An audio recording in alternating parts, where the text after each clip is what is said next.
오늘 말씀은 요한복음 14장 12절로부터 21절까지 말씀입니다. 함께 읽겠습니다. 내가 진실로 진실로 너희에게 이르노니 나를 믿는 자는 나의 하는 일을 저도 할 것이요 또한 이보다 큰 것도 하리니 이는 내가 아버지께로 감이니라.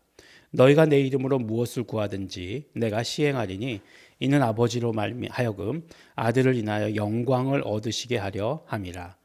내 이름으로 무엇이든지 내게 구하면 내가 시행하리니 너희가 나를 사랑하면 나의 계명을 지키리라.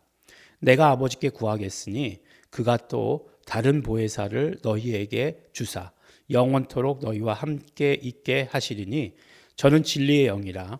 세상은 능히 저를 받지 못하나 이는 저를 보지도 못하고 알지도 못함이라. 그러나 너희는 저를 아나니 저는 너희와 함께 거하시며 또 너희 속에 계시겠음이라. 내가 너희를 고아와 같이 버려두지 아니하고 너희에게로 오리라. 조금 있으면 세상은 나를 보지 못할 터이로되 너희는 나를 보리니 이는 내가 살았고 너희도 살겠음이라. 그날에는 내가 아버지 안에 너희가 내 안에 내가 너희 안에 있는 것을 너희가 알리라. 나의 계명을 가지고 지키는 자라야 나를 사랑하는 자니 나를 사랑하는 자는 내 아버지께 사랑을 받을 것이요 나도 그를 사랑하여 그에게 나를 나타내리라. 아멘.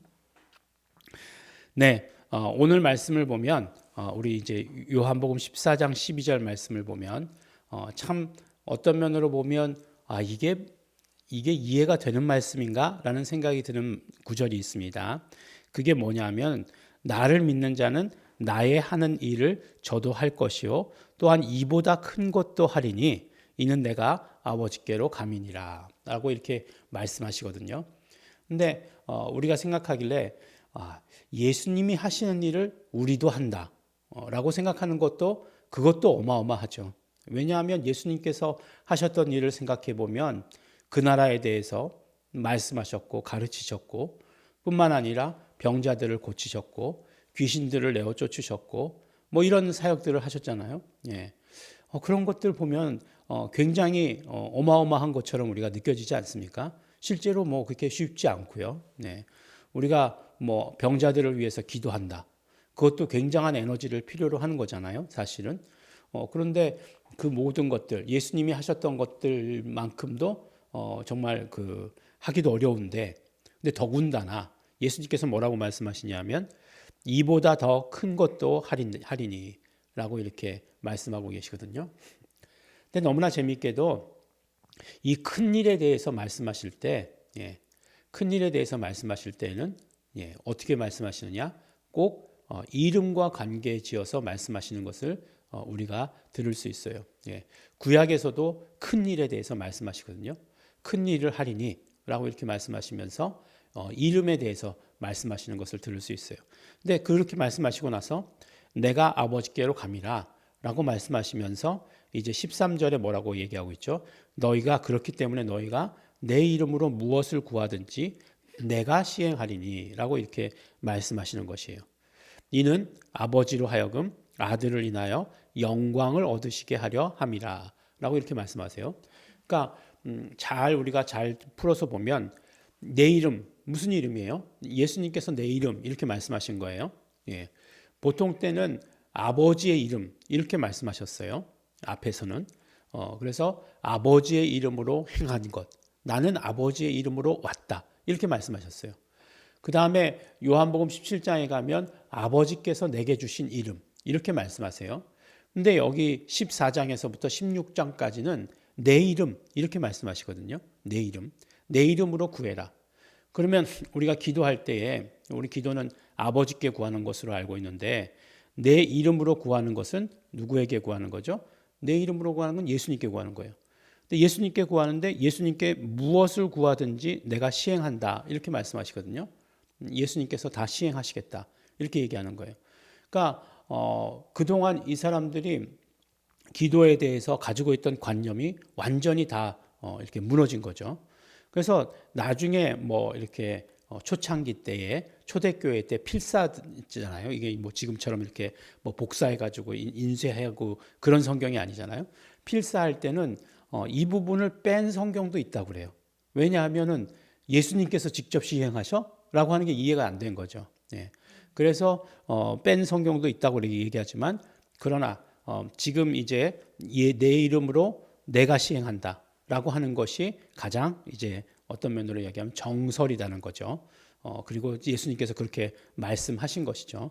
그래서 우리가 바로 예수 이름으로 구하면 예수님께서 직접 시행하신다. 그러니까 여기서 이제 또 구한다라고 할 때에 보통 기도할 때라고 하는 기도하다라고 하는 프로시케라고 하는 그런 단어를 쓰지 아니하고 아이테오라고 하는 그런 단어를 쓰죠. 이 단어에 대해서 우리 총장님께서 무척 강조하시는 것이 뭐죠? 그렇죠. 권리를 요구하는 거예요. 예. 구한다라고 얘기할 때 단순히 뭐 기도한다라는 의미를 떠나서 권리를 요구한다. 어떤 권리겠습니까? 예수 이름을 가지고 있는 그 권리. 그러니까 내가 예수 이름을 가지고 있기 때문에 그 예수 이름을 가지고 있는 권리를 가지고 요청하는 거죠. 그러면 어떻게 된다고요? 예수님께서 그대로 시행하신다라고 이렇게 말씀해 주시고 계십니다. 그러니까 결국에는 더 큰 일도 한다라고 하는 것은 나 혼자 하는 거 아니에요. 가만히 보면 결국 예수님께서 함께 하신다라고 하시는 그런 표현인 거죠. 예수 이름으로 하면 더 함께 하시겠다라고 하는 그런 표현인 것이고, 그 다음에 더 크다라고 하는 것이 어떤 의미일까? 뭐 이렇게 생각할 수 있겠죠.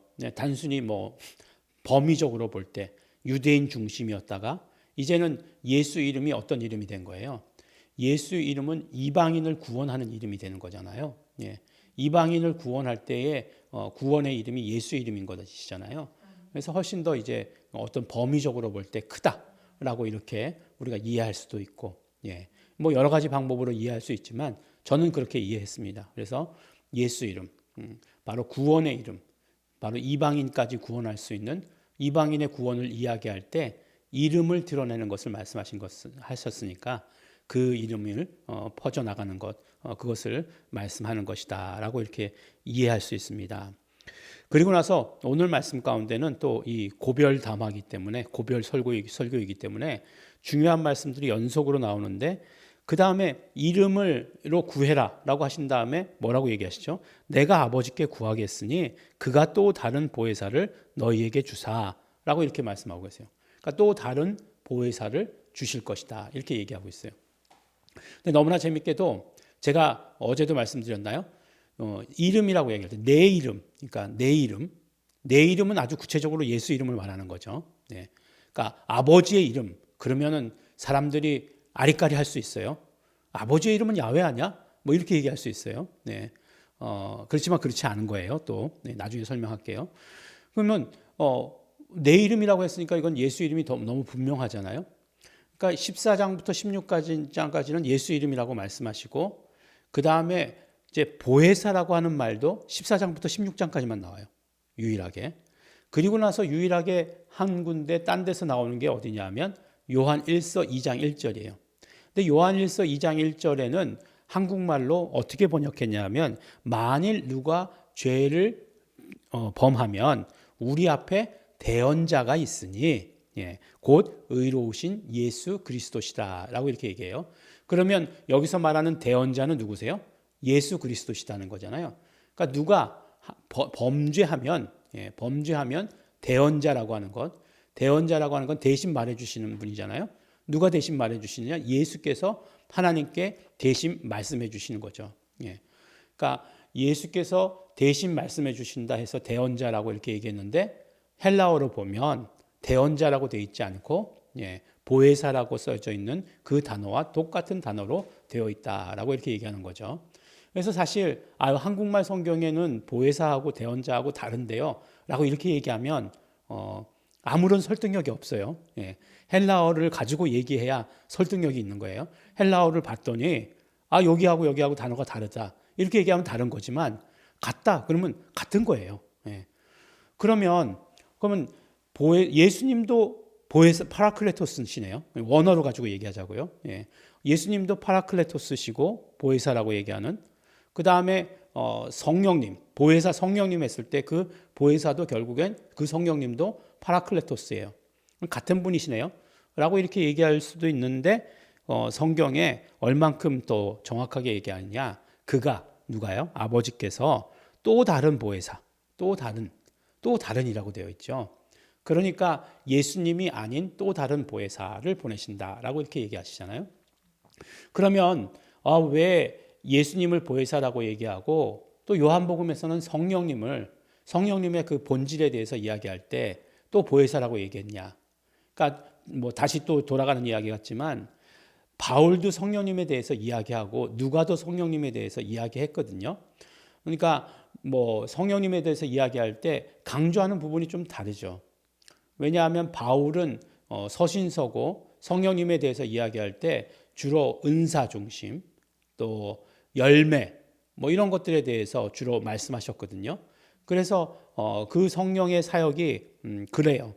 근데 이제 보혜사다라고 얘기하면 성령이 누구시냐라고 하는 그 어떤 면으로 이야기하면 훨씬 더 본질적인 것에 대한 질문이죠. 성령이 누구신데 그러시느냐라고 하는 거죠. 누구시죠?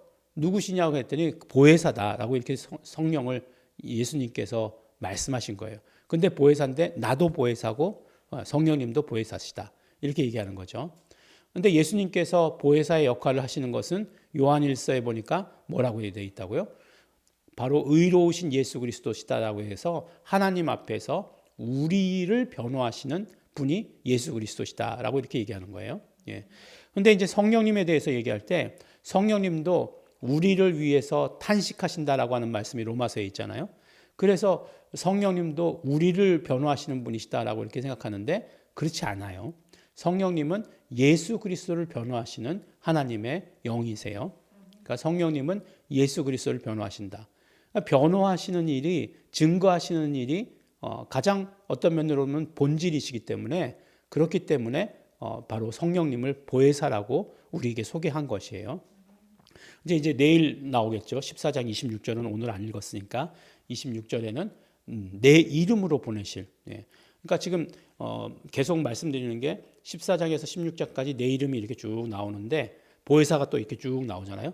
근데 거기서 이렇게 또 만나는 거예요. 예. 보혜사하고 내 이름으로 보내실 보혜사 이렇게 만나는 거예요. 그게 뭘까? 예. 그게 뭘까? 무엇을 이야기하는 걸까? 우리 이름 신학의 관점에서 본다면 그렇죠. 아주 중요한 이야기죠.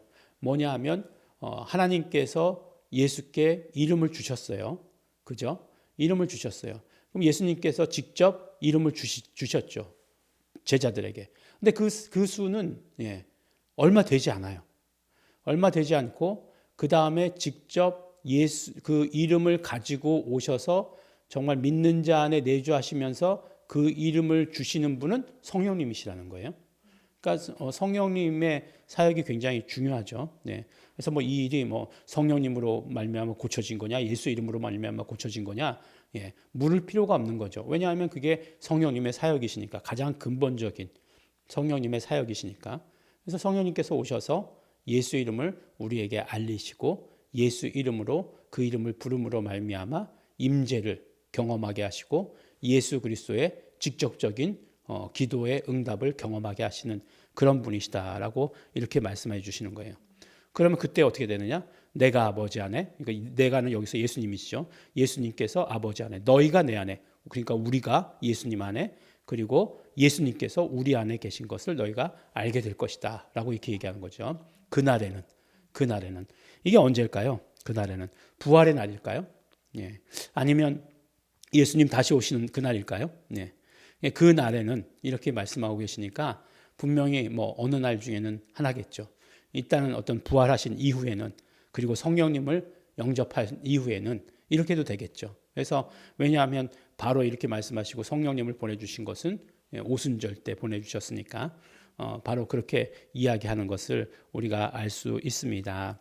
그래서 우리가 이름을 가지고 더 큰 일도 할 수 있다.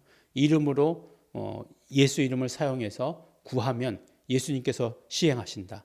그 다음에 예수님께서 우리에게 또 다른 보혜사를 보내주신다라고 하시는 이 사실을 알고, 보혜사가 예수를 증거하러 오셨으니까 우리에게 오셨으면 우리가 하는 일도 뭐라고요? 우리가 해야 되는 일도 예수를 증거하는 일인 거예요.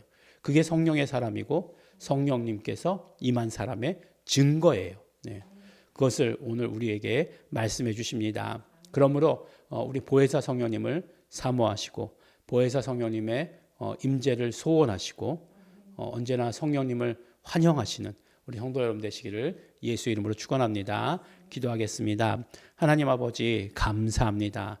우리가 예수 이름으로 행할 큰 일들을 바라보며 정말 땅끝까지 이르러서 구원하실 그 사역들을 바라보며 또 우리가 그 이름 사용할 때마다 예수님께서 함께 하시며 우리의 기도에 응답하실 것들을 기대하며 예수 이름을 부르고 예수 이름 사용하기를 소원합니다. 성령님 함께하여 주시고 축복하여 주시옵소서.